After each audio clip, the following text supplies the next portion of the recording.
Takže zdravím vás moje nederity a diamanty. Vítam vás z ďalšieho YouTube videa.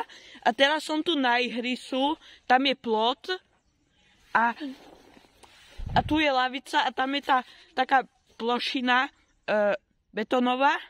A som tu kopal takúto epickú trhlinu. Je to vidieť aj na mojej lopate. Je úplne, sa to teraz prepadlo, je úplne zahnedená, ako by bola zasratá.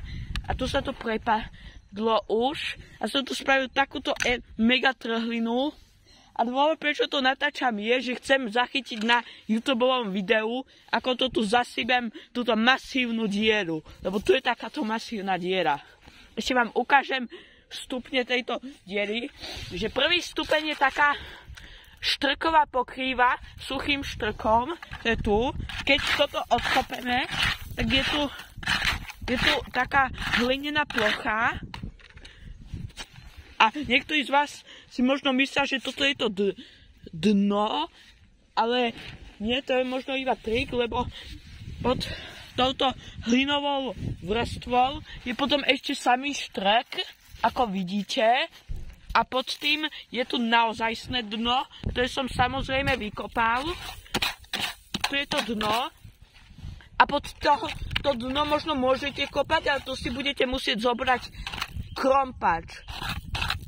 Pretože toto je pokryté nejakou latou a pod toto tenkou vrstvou laty je skala, že normálny je kameň, že na to treba určite krompač.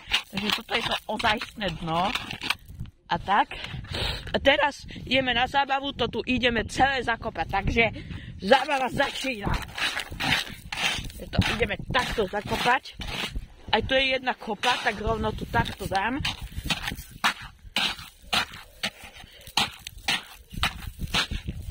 Takto to tu zakopem.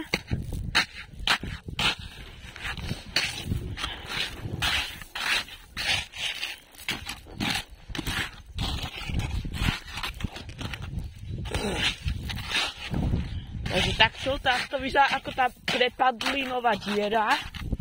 Pozoruhodná diera. Aké sú po celom svete. A som si tam spravil akoby vlastnú pozoruhodnú dieru. Tak ju takto celú zasypeme. Ešte tu takto posuniem takto sem ten štrk.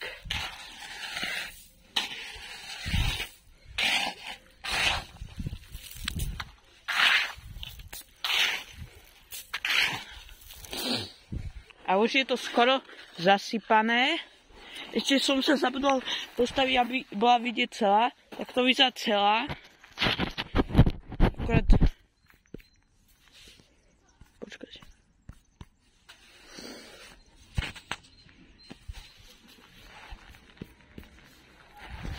Dobre.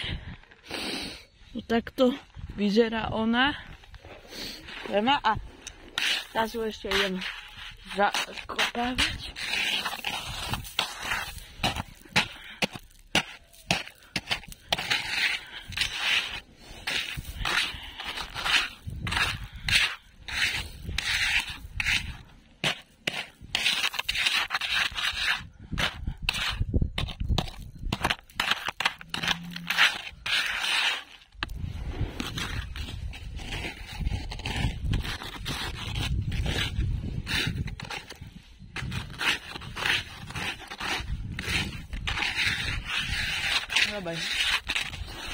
Teraz ľudia, je tá jama to tak akoby zakopaná, ale keď tam vstupnete, tak je to také trochu prepadlinové.